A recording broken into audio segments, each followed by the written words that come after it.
It's the GOAT here, the greatest of all time, sports fan traveler, and I'm in Liberia. I'm with a dear friend of mine, Andy. Andy helped me get set up to watch the matches yesterday here, both late afternoon matches as well as in the evening. In fact, he owns the club that I saw the evening match. Andy, thank you so much for doing this interview. It's a great pleasure. And Andy's also worked for FIFA and for CAF.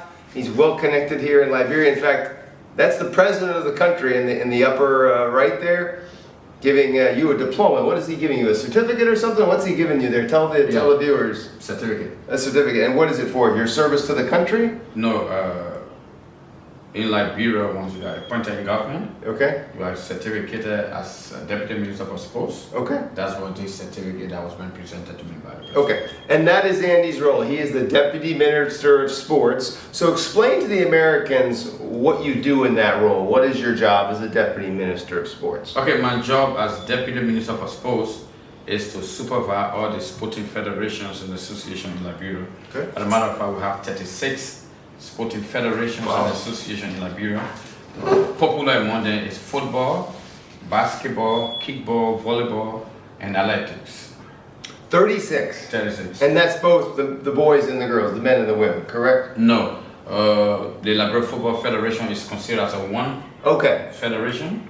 Basketball, they have both men and women. Okay. But it's also considered one sporting federation. So it's 36 different sports? Yeah, 36 different sporting federations and associations. Like wow. And Liberia is only a country of 5 million, so sport is an integral part of Liberian culture, and I saw that in all of the videos. Especially football. Especially football, as we saw last night. What you call soccer. Yeah, what we call soccer in the U.S. Now, I want to talk a little bit about you growing up here in Liberia, then we'll transition to your adult life and talk a little bit about ownership of the club and your FIFA and CAF work. So, football is not as part of American culture like it is in Africa, South America, and Europe.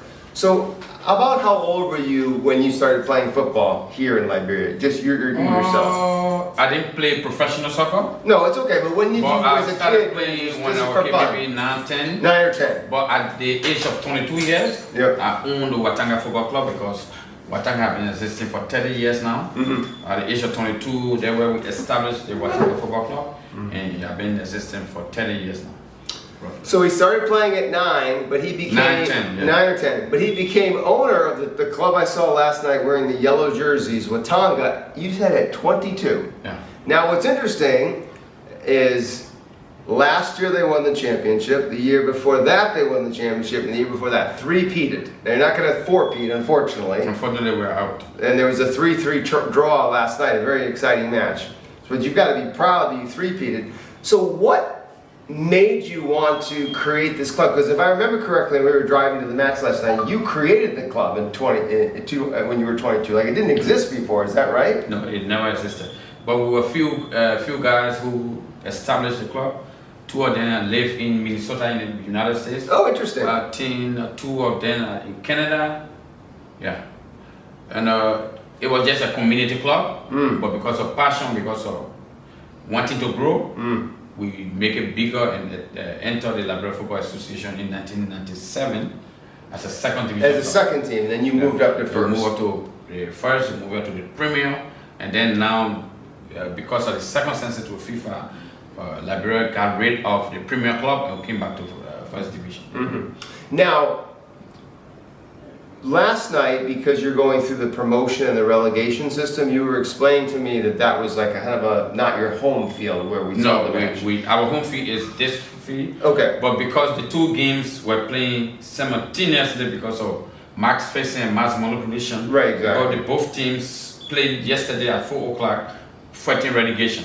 Right. So the federation wanted them to play at the same time, right, to avoid whatever the circumstances may be. Right, to make sure for the integrity of the game. So our game was moved on that side. Right. Now, is the name Watanga, is that reflective of a community in Monrovia? Where does the name Watanga come from? Watanga is a community in Congo Town. Okay. Where the team was I know where Congo Town is, okay. Yeah, where the team was established, but it is not a community team. The team is based in a township called Congo Town. Okay. Yeah, and Congo Town, if I looked at the map correctly, is basically between Painesville and Cinco. Right, it's on the way toward the Capitol, where the Capitol Yeah. building is, the National Museum is.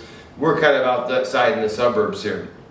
Okay, now, interesting, we talked a little bit about in the interview with the Minister of Sports, the relationship with the United States and Liberia. You yourself, you have family in the United States. Your daughter is studying at UC Santa Cruz. So talk to us about your relationship with the United States. You visited many times and things of that nature. As a person, yes, I have some relatives who live in America that I visit them most of the time, at least maybe once a year. Like you rightly know, my daughter studies in Santa Cruz, California. Yep. I'm always there. My niece, my sister, they live in New York. My other sister live in Iowa. I have a couple of friends who live in Minnesota. My nieces also live in Massachusetts. So he's all over the States. So we are a lot of family people who live in the United States. So we are almost every time we are there visiting them. Now, I want to talk briefly about Liberia in the post-Civil War era. So there was 2 civil wars in Liberia, late 90s, early 2000s, but things have gotten a lot better. It's been 20 years since the last Civil War, and there's democracy here. In fact, George Weah, George Weah, a famous footballer, was actually president. He was defeated, and this guy's in charge, right? And so they had a peaceful transition, just like they had in America. What was it like here, given how old you were the same age, right? So if we're talking about the first one being in the 90s, I was like in university, and then early 2000s, the second Civil War. What was it like for you? Were you a father then? Tell me about what it was like. It must have been very difficult. Yeah, in 2000 I was a father. I think I was father to 3 kids already. It was challenging because that time the country was cut off. You never had any connection with the Warsaw War. There was serious war going on in Liberia. But God could have it, we survived it. The American people intervened, and Charles Taylor was taken out of Liberia. Right. And there was a transitional government set up. Julie Bryan was preferred at that time to President Ellen Johnson Sirleaf, who later became president of Liberia. And the transitional government went on for 2 years, and after which time an elected government came in 2005. Yeah, and there's many similarities between Liberia and the United States. Liberia's color is, the flag is red, white, and blue. You've got a star in it. We've had good relationships with Liberia. Liberia was the first country in Africa to be independent. It's the oldest republic in Africa, and to that end, Liberia's been a part of a lot of world bodies like the United Nations. In fact, there's a road on one of your major thoroughfares in Monrovia, the capital, which is like 20 minutes from here. So what's interesting to me as an American in talking to you and then being here is it's been 20 years since the war, which is not a long time ago, but it is a long time ago. It's like the way things are. Like we live in the digital world, right? But to see the peaceful transition from the former footballer George Weah to the current president, that's what we want to have happen in the U.S. and all democracies, and you're seeing that here in Liberia, and that's a great example of Liberia. So, what else would you want an American general sports fan to know about Liberia or the passion for football on the African continent? How would you describe it to an American that maybe I'm not showing in the videos? Is there anything I could do better, you think? No, I mean, it's okay. For instance, we have, right now on your current national team, we have 3 Liberian descent who play for your national team. Oh, interesting, okay. Timothy Weah, Haji play for the American team, and Musa also play for Liberia. 3 Liberian descendants. So they were actually born here, but they're also now American. No, their parents are Liberian. Parents, okay, so their ancestry, okay. Yeah, that's 3 descendants. Yeah. And 4-5 years ago, you have Danito Nangwe, who also played for your national team. His father was the captain of our national team, Joe Nangwe. So he was born here in Liberia. No, I think he was born in Greece, but born to Liberian parents. Migrated to America when you were age of 2, 3, 4, 5. He grew up there and he played for Orlando Pirates. No. Yeah. I don't know the team. Orlando, yeah. Orlando, yeah. Now during I was doing my research. There are a couple of Liberians descendants play for the American national team. We hope that America one day will consider to play maybe one international friendly with Liberia. Yeah, that's a our historicity is almost the same. Yeah. There were free slaves who came to Liberia and adapted, colonized, not colonized, but Right. adapted this. Right. Yep. Our first 7 sets of presidents were all American. Yep, that's right. So the similarities are really there. So that's an interesting point you make about a friendly match. That would be great because you know. I tried before we worked on it, but unfortunately we couldn't succeed. America said they were trying to go to the World Cup. I was talking to Tom. Was it Tom Cruise? What's his name? He worked with American. It wasn't Tom Cruise. He's the movie actor. No, not Tom now, if you Cruise, know but his Tom name is Cruise, Tom. then you're connected, brother. The famous Tom Cruise I from. know his name, but his name is Tom. Yeah, no, I'm just kidding with you. I'm just kidding with So you. we worked with him to get that done. Unfortunately, they couldn't succeed. So.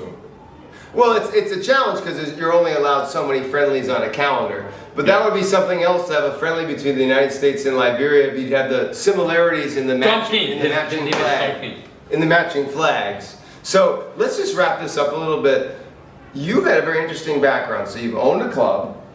You grew up here. You went through the Civil Wars. You've got family in the United States. But you've also, you were explaining to me that you've done some work for FIFA and for CAF, which is the Confederation of African Football. Explain to me what you've done for both those organizations. Well, I was opportune to work for CAF on 2 separate committees. I work as Match Commissioner for CAF. I work as General Coordinator for CAF. I work as FIFA and CAF Security Officer. I also serve for FIFA as the Match Commissioner. I was trained by CAF and FIFA in Zurich, in Cairo. I spent 14 years in international football. Oh wow. I've done 11 competitions for CAF as well. Been to the World Cup working for FIFA. Yes, I've contributed to football in my. Will we see you in America for the World Cup? Because of the role I play now in government, I'm not active anymore with CAF and FIFA.